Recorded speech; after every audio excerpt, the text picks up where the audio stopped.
युद्धाच्या कथा रम्य असतात असं म्हटलं जातं, पण भारताला युद्धाच्या कथांसोबत आता व्यथाही जाणवायला सुरुवात झाली आहे. गेल्या काही दिवसांमध्ये स्वयंपाकाच्या गॅसचा तुटवडा आणि त्याच्या वाढत्या किमती यामुळे सर्वसामान्यांपासून हॉटेल व्यावसायिकांपर्यंत सर्वांचीच चिंता वाढली आहे.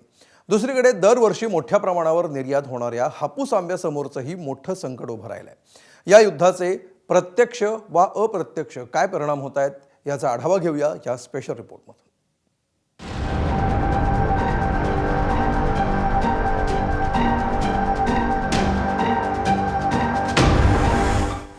दरवर्षी पेट्यांमध्ये भरून परदेशवारीला जाणारा हा हापूस आंबा. कोकणच्या या राजाला यंदाचा उन्हाळा मात्र देशातच काढावा लागणार आहे. भारतातून निर्यात होणारा शेतमाल जसा बंदरातच अडकून पडलाय, तीच गत यंदा हापूस आंब्याचीही होणार असल्याची चर्चा आहे. मात्र कांद्यावरून आंब्याची परीक्षा करणं योग्य नसल्याचं कोकणातले आंबा बागायतदार सांगतायत. हापूस उत्पादकांसमोर खरी समस्या ही निर्यातीची नाही तर उत्पादनाची असल्याचं त्यांचं म्हणणं आहे. मात्र आखातातील युद्धाच्या आडून आंब्याचे दर पाडण्याचा प्रयत्न सुरू असल्याचा संशय त्यांनी व्यक्त केलाय.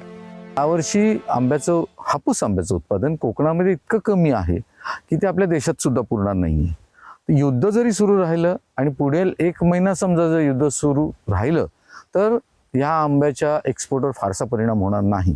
पण मार्च अखेरनंतर सुद्धा युद्ध सुरू झालं तर मात्र थोडंसं एक्सपोर्टवर परिणाम होईल. तोही गल्फमध्ये म्हणजे आखाती देशांमध्ये आंबा जातो, त्या आखाती देशांमधल्या एक्सपोर्टवर थोडाफार परिणाम होईल.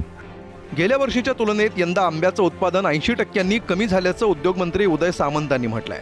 त्यामुळे निर्यातीवर युद्धाचे ढग दाटून आले असले तरी आंबा उत्पादकांची मूळ चिंता वेगळीच असल्याचं त्यांनी म्हटलंय. आंबा नाही म्हणून सध्या वैतागलेले आहे, तर निर्यातीचा प्रश्न नंतरचा आहे. आधी मागच्या वर्षीपेक्षा 80% उत्पादन कमी झालं आहे. त्याच्यासाठी सरकारकडे आम्हाला दाद मागायची आणि त्याच्यासाठी बैठक झाली. जर आंबा उत्पादन चांगल्या पद्धतीनं आलं तर ते निर्यात होणार आहे. त्याच्यामुळं निर्यातीच्या पेक्षा सध्या आंबा बागायतदारांवर जो प्रसंग उद्भवलेला आहे त्याच्या पाठीशी शासन ठामपणाने उभं राहील. आंबा उत्पादकांप्रमाणेच सध्या चिंता वाढली आहे ती हॉटेल व्यावसायिकांची. गॅसचा पुरवठा लवकरच बंद होईल अशी भीती अनेक व्यावसायिकांना वाटते. त्यामुळे रत्नागिरीत रविवारच्या सकाळी गॅससाठी अशी रांग लागली. रत्नागिरीमध्ये सध्या जी गॅस पुरवठा केली जाते त्या एजन्सीच्या बाहेर सिलेंडरसाठी ही लाईन आहे. अर्थात त्याला कारणं अनेक आहेत. एकंदरीत गॅसचा पुरवठा कमी होणार किंवा तो कमी अधिक प्रमाणामध्ये होणार याबाबतची चर्चा आणि एकंदरीत आखाती देशांमध्ये जे युद्ध सुरू आहे त्या पार्श्वभूमीवरती लोकांच्या मनामध्ये असलेले प्रश्न अशा अनेक कारणांमुळे सध्या ही आता जी लाईन आपण बघतोय. कोकणाप्रमाणे नाशिकचे व्यापारीही याच मुद्द्यावरून चिंतेत पडलेत.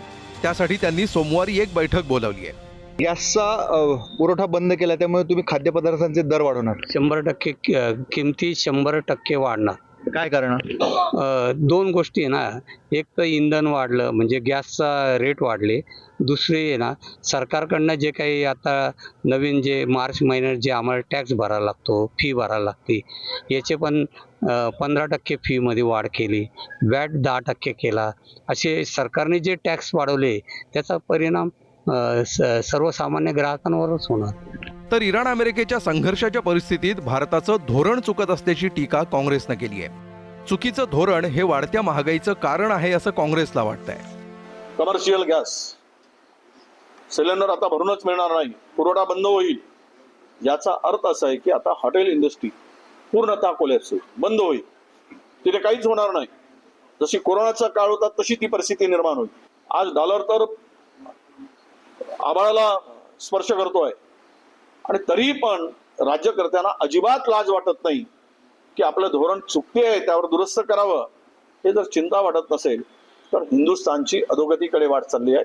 गुलामगिरीकडे आहेच पण अधोगतीकडे वाट चालली आहे, हे आता सिद्ध झालं. तर अमेरिकेचे अध्यक्ष डोनाल्ड ट्रम्प यांना मात्र तेलाचा प्रश्न गंभीर वाटत नाही. आपल्याकडे गरजेपेक्षा जास्त तेल असून लवकरच तेलाचे भाव कोसळतील असा आत्मविश्वास ट्रम्प व्यक्त करतायत. We've got a lot of oil. Our country has a tremendous amount that we have. There's a lot of oil out there. That'll get healed very quickly. We've got a lot of oil. Our country has a tremendous amount that we have.